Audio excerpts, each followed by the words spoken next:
Hey Royals, in today's lesson we're going to look at the definition of motion. But before we get there, there's just a few terms that we need to become familiar with. Okay, so the first one would be position. So if I asked you what is your position right now, you would probably give me a definition based on where you are. So in my case right now, I am in my office, right? So I'm sitting 2 meters to the left of a door right now. So that gives you a position in space. It needs a reference point.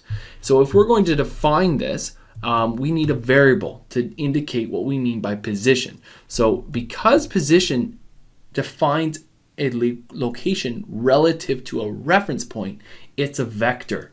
So position is going to be just given the d with the vector symbol above it. Okay? Now distance. So if I ask you, how far did you go? I'm asking you a distance. My Fitbit records distance every day. It records how far I moved. Now that's a length of a path taken.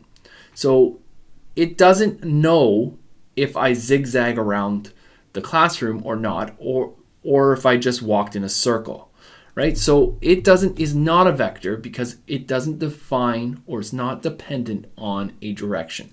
So I'm going to call it delta D. Delta in the sense that it has a change, right? So I would call this, in fact, I could call it delta D is D2 minus D1. It's a final location minus a initial location, right? Or a final point minus an initial point. And it's only the length of that path. Okay. Now displacement is change in position. So remember, position has a reference point and it was a vector, which means that when I take a difference of these positions, so delta D, if I'm saying D2 as a vector minus a D1 as a vector, I'm going to get a vector. So it's a change in position. So let's look at an example to try to define the three differences here. Okay. So imagine I started right here. I say I start and I'm going to end somewhere over here and I'll end there. Now my path that I take, I'm a little confused. So I zigzag all over the place. Maybe I do a loop and I end up there. So the length of this would be my distance. So that's the actual path that I take. I just noticed something here. This should say TH. Sorry about that, the spelling mistake there.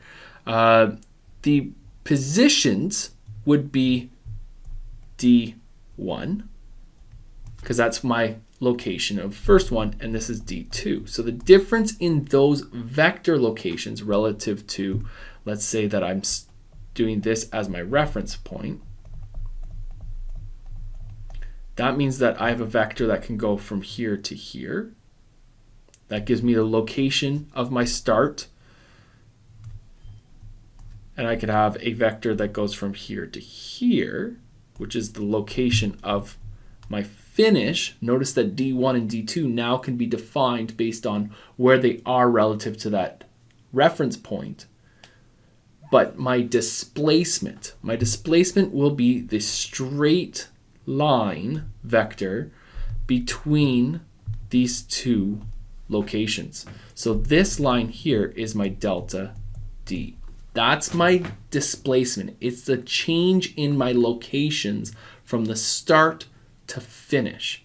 It does not depend on the path that I take, because in fact the green line here has the same displacement for this yellow line as well as that yellow line.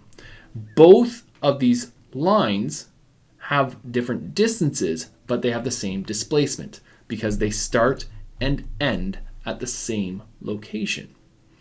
Okay, so hopefully you get an idea of the difference between position, distance, and displacement. Okay, so with those in mind, we can actually define what we mean by speed and velocity. Now, speed is the distance that I travel per unit time. Now, if you think about that sign that's on the side of the highway, it might say 60 kilometers let's make this a little bit easier to see. 60 kilometers per hour, and then it says max, right? Now that sign is known as the speed limit. It doesn't define what direction I can go. It just tells me how fast I can move. It tells me that I'm allowed to move 60 kilometers in 1 hour, right? So if we use that definition, I can say speed is equal to distance divided by time. Now speed, we're going to use the variable v, and that will make sense in a second when we talk about velocity. Distance, we said, was delta d. If we look back at our notes here, delta d was for distance divided by delta t. And another way of writing that would be d2 minus d1, the length of the path that I take, divided by t2 minus t1, the length of time that I take. Okay, so you can take these two equations, and in fact, they're already on your formula sheet as our definition of speed. Now, what do we mean by velocity? Well, velocity is displacement per unit time. So we have here velocity, because it's a vector, it has the little symbol above it. It's going to be, in fact, I'm going to write out the full word equation first. So velocity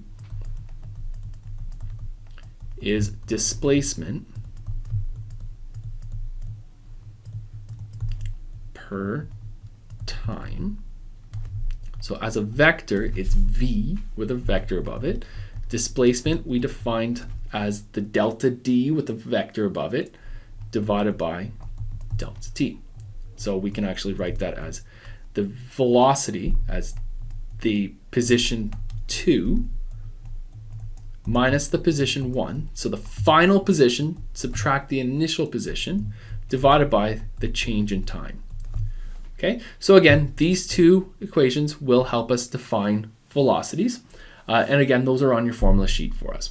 Okay, so one last thing I want to chat about before we move on to a new topic is the fact that the velocity and displacements can be broken up into segments of the path.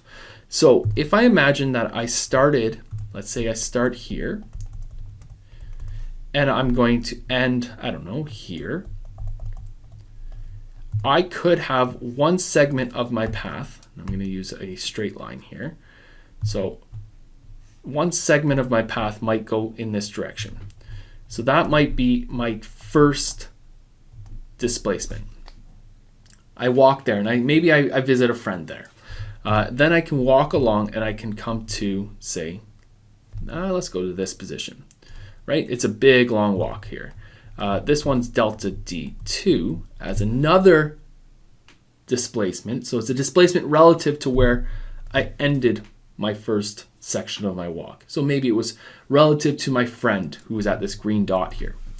Now I'm going to take another section of my walk and I'm going to travel this direction, and I'll call that delta d3. And I want to know what is my overall displacement. So my overall displacement would be from the very beginning to the very end. So this is my delta D. So how did I define that? Well, delta D, my overall displacement, is going to be the displacement of vector 1, the yellow, plus the displacement of vector 2, the green, plus the displacement of vector the pink one, vector 3, would be my overall displacement. Because if I add the yellow path plus the green path plus the pink path, I'm going to get the overall white path. Okay? Same thing can be said about distance. So my total distance that I travel is going to be the distance of each of these segments. So it's going to be d1, its length. So the distance of length of the yellow one plus the distance of the green line plus the distance of the purple line. Now, displacement can be broken up into segments, distance can be broken up into segments, and one last thing we need to remember is the fact that the total time is going to be the time of the first segment, how long the yellow took me, plus the length of time that the green took me, so that's T2, plus the time that the purple one took me, so T3. Okay, so what we need to see here is the fact that the total displacement could be made up of several individual displacements. And there's an example problem that we're going to look at that deals with a triathlon, which, if you remember what a triathlon is, there's a swimming portion, a running portion, and a riding your bicycle portion. And the time of each of these segments depends on how fast you're moving. Okay, so we're going to work through that problem at a later date. But for now, what I want you to understand is the difference between speed and velocity, position, distance, and displacement.